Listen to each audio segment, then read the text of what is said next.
Okay.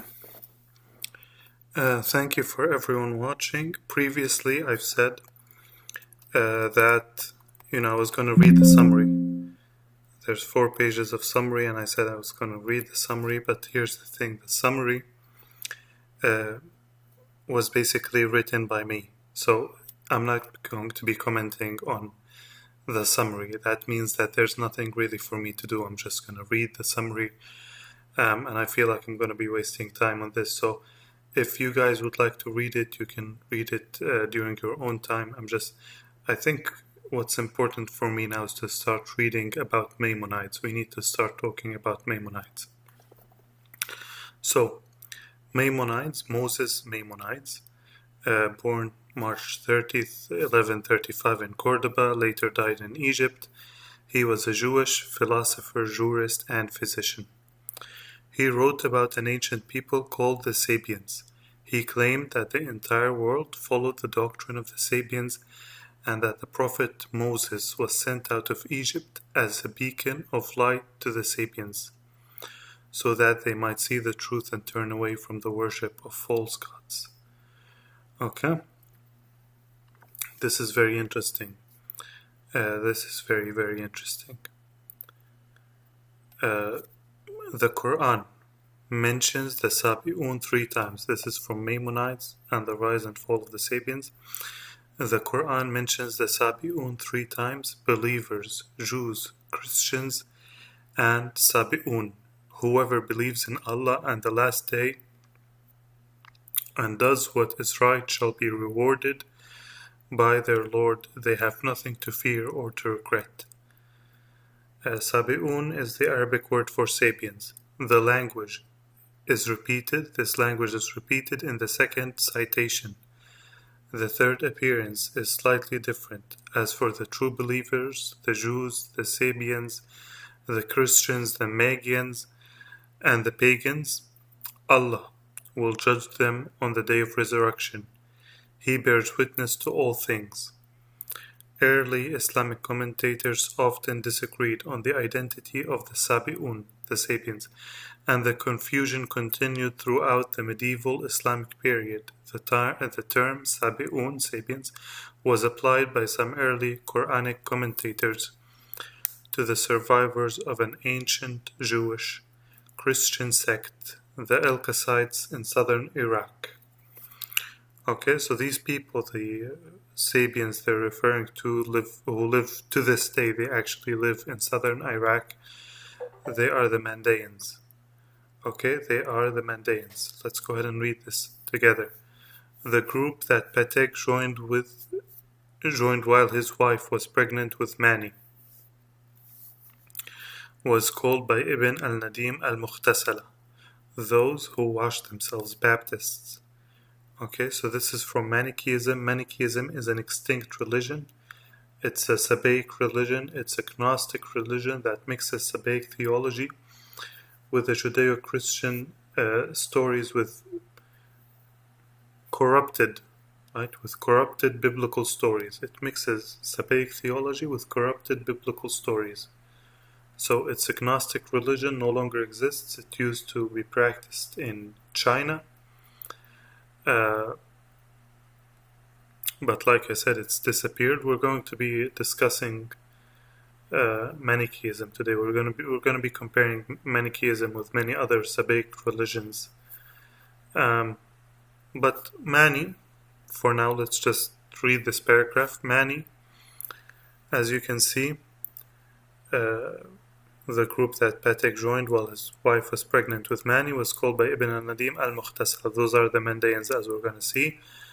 In the 9th and 10th centuries, remnants of these Baptist communities were still found in the Bata'ih marshes of Iraq, that's in southern Iraq. Ibn al-Nadim, in the account he gives concerning them in the Fihrist, they are the Sabians of the Bata'ih. Okay? Their leader is called Al-Kasai. They agreed with the Manichaeans on the 2 principles. Their community later broke away from the Manichaeans. These people uphold the ancient doctrine of the Nabateans and they venerate the stars. So, Mani His parents, his father Peteg. Mani is the founder of Manichaeism. His father Peteg was a Mandaean. Right, we're told here he joined a group of people called Al-Mukhtasala that were in the marshes of Iraq. Marshes of Iraq, that's in southern Iraq. And later, Mani left the Mandaeans and started his own religion. But we're told here that these people followed the doctrine of the Nabateans. So let's continue reading. Let's go ahead and see from Last Pagans of Iraq, Ibn Wahshiyya and his Nabatean agriculture. For Al-Masudi, Chaldeans were primarily those Nabateans who ruled in Babylon. Okay, so the Chaldeans were Nabateans.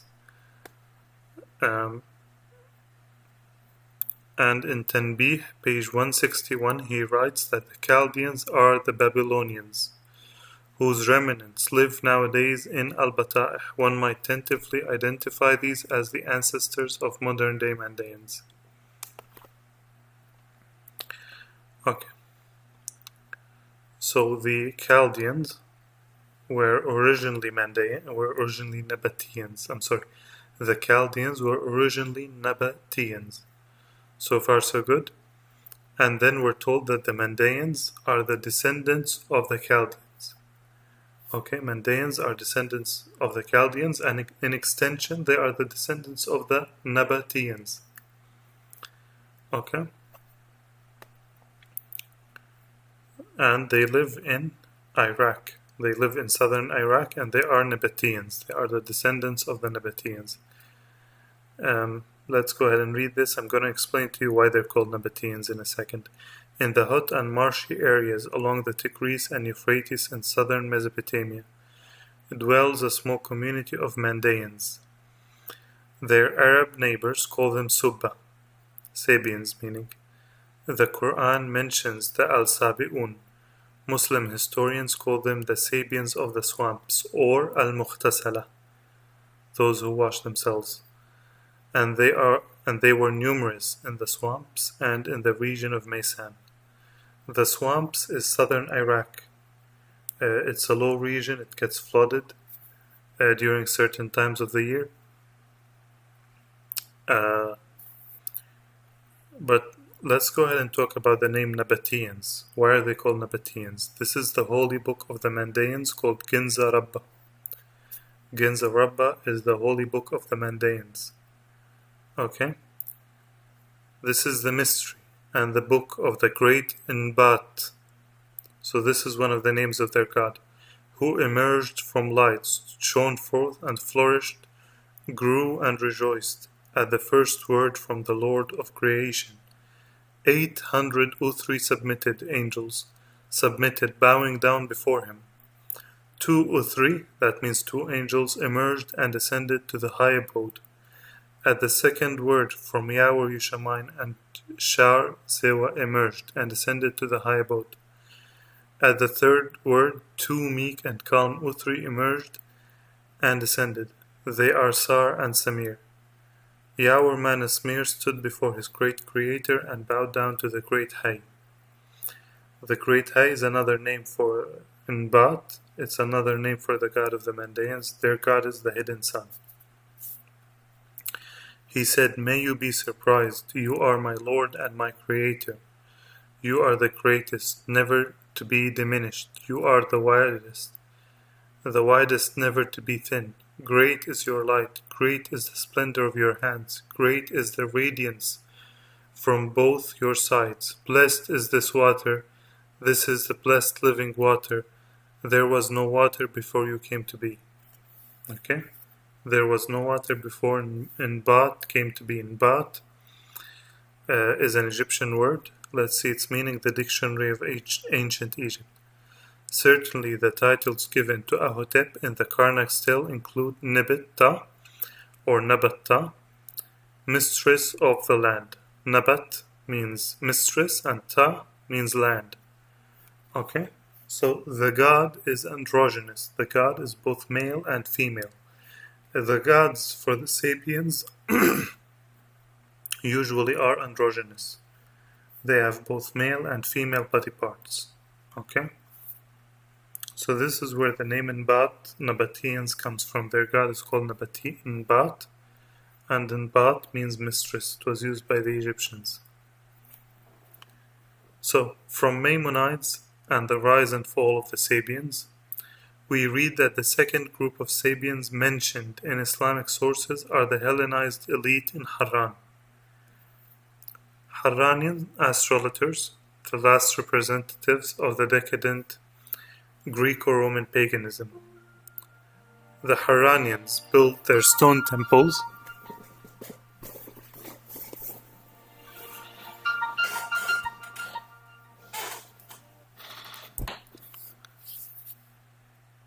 The Harranians built their stone temples in the architectural style of the Roman pagans, in a circular or mythical shape, and they erected temples and statues of the 7 sacred planets in them: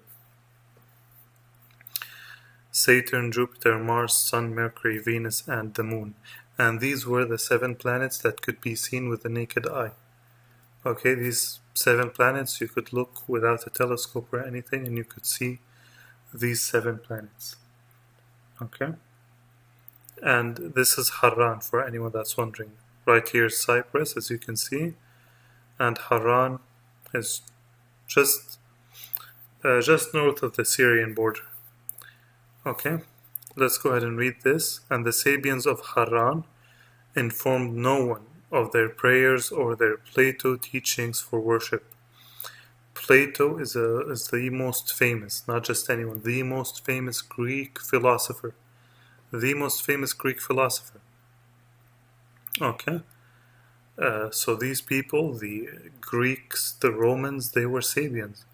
The Greeks and the Romans were Sabians. They followed the teachings of the Egyptians. Not entirely, they didn't entirely follow the teachings of the Egyptians, but that's the source of their teachings, and I'm going to be showing you and I'm going to be proving, when I say something, if I give you a piece of information and you're not seeing a reference on the screen, that means that one of two things: either that there's a reference and it's going to be provided later in this presentation, or it's common knowledge, it's something you should know. I wouldn't be providing you with a reference for something like that. So if I'm sharing a piece of information, you don't see it in front of you, it's one of these two things. But the Greco-Romans were Sabians, like I said. They worshipped the planets, they followed the doctrine of the Egyptians, not entirely. And in Harran, at the time of the Prophet, these people were still following the teachings of the Egyptians. These people were still venerating the planets. Much of the Roman Empire at that time were Byzantines. They converted to Christianity. But, in this Harran, in this city, they were still Sabians. Maimonides. Maimonides argued that the sacrificial system legislated by Moses was an example of God's mercy. It would have been impossible for the Israelites to abandon suddenly the style of idolatrous worship learned in Egypt, and so Moses crafted the sacrificial system gradually to replace false gods with the true God. The modern Christian philosophers assert that the laws of the Torah were given to the children of Israel only because of God's wrath, and that they, Israel, have chosen these laws for themselves only on account of their resemblance to the laws of the Sabians, which was due to the fact that they became accustomed to the ways of the Egyptians, during their sojourn with them, these ways being akin to the ways of the Sabians. What does this mean? It means that the Egyptians were Sabians, and they founded Sabism. In fact, we're going to see this from Muslim sources later on. Maimonides argued that the new Mosaic laws had inverted the Sabian rituals.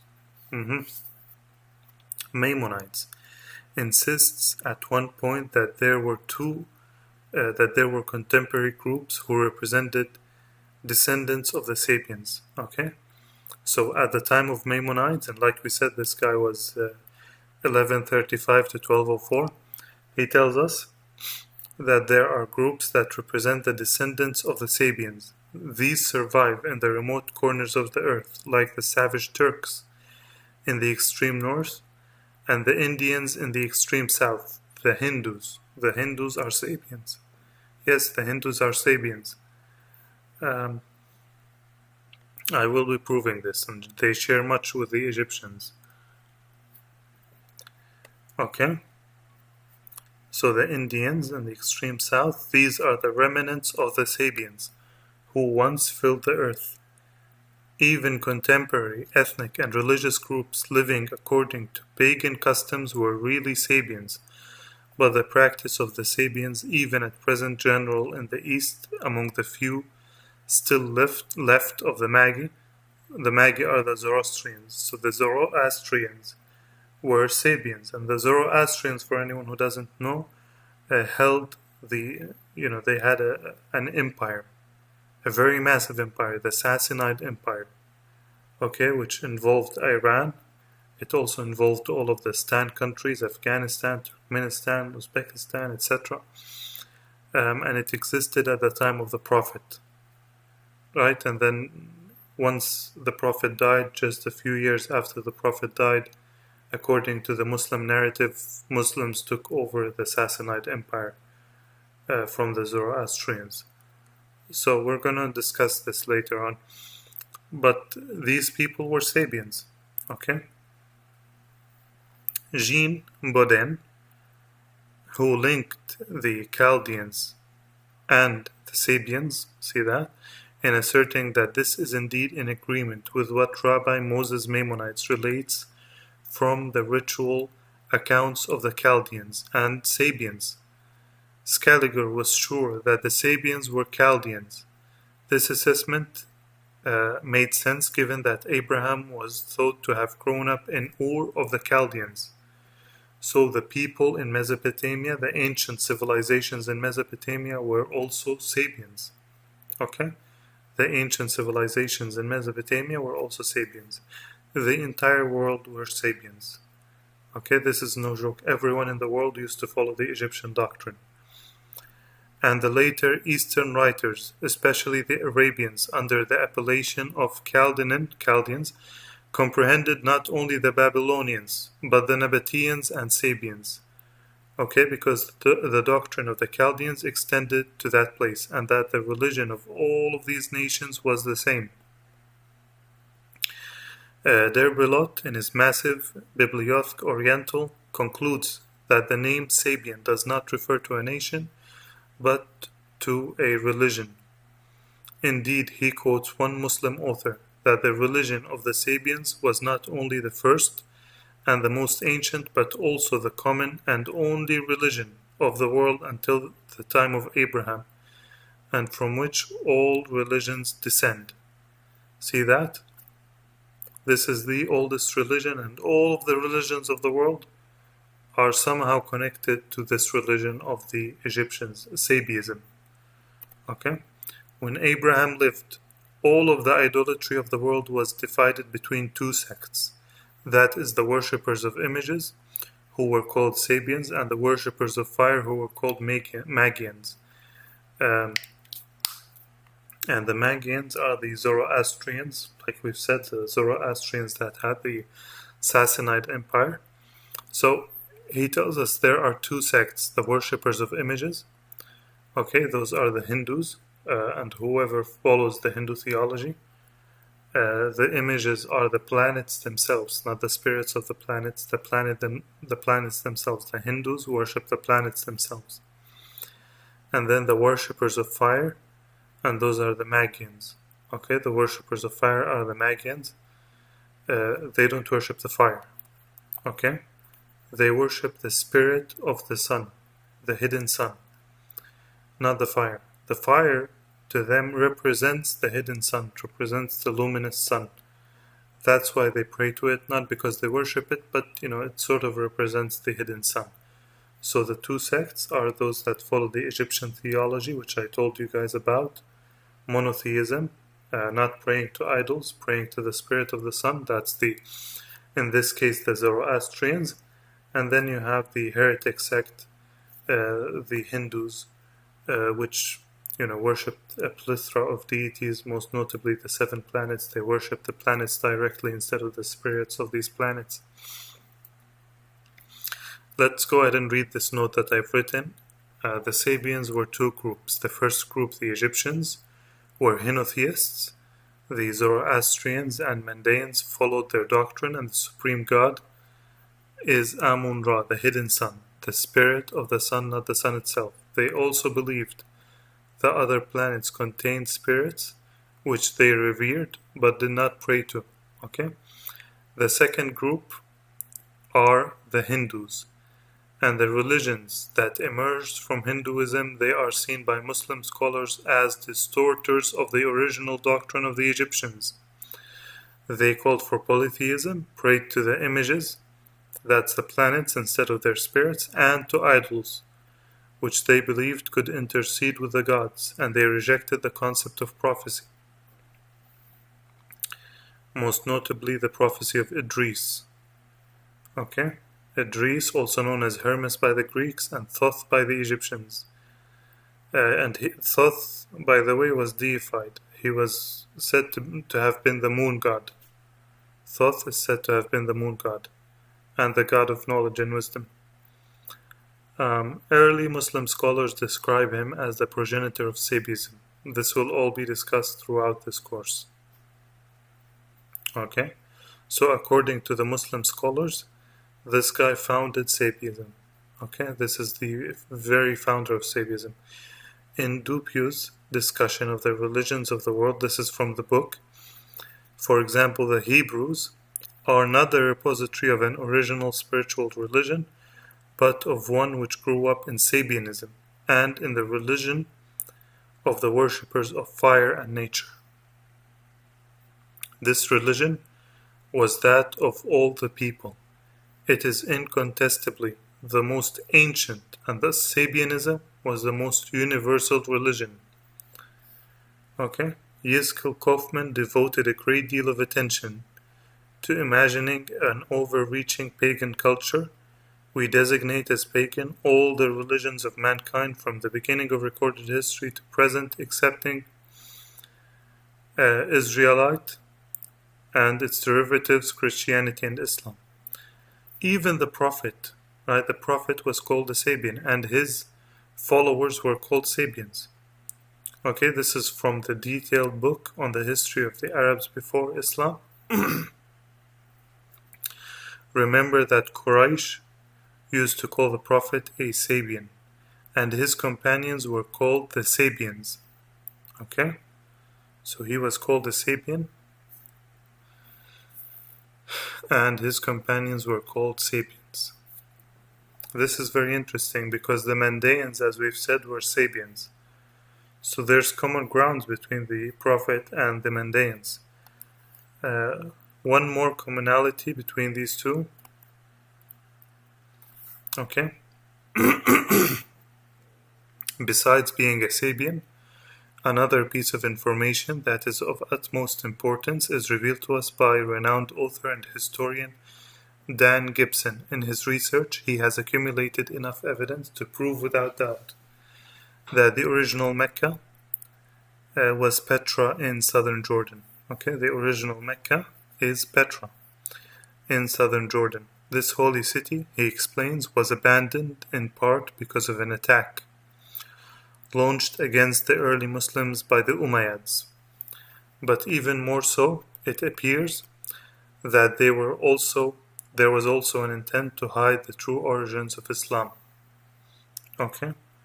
So the Umayyads attacked and destroyed a part of the city of Petra of Mecca that caused the Muslims to flee, and they took the Black Stone with them and actually built a new Kaaba in Saudi Arabia, in the current location of Mecca. But the original Kaaba, the original Mecca, was in Petra. Okay? So this is the book, Let the Stones Speak by Dan Gibson. We're going to be reading this in the next lecture. It's a very interesting topic. I think we have some 9 pages, perhaps. Yeah, I think there's some 9 pages. and I've added my own information. I did my own research, and I've corroborated much of what Mr. Dan Gibson has said. So come back for some more information. And yeah, thank you guys for watching. Till next time.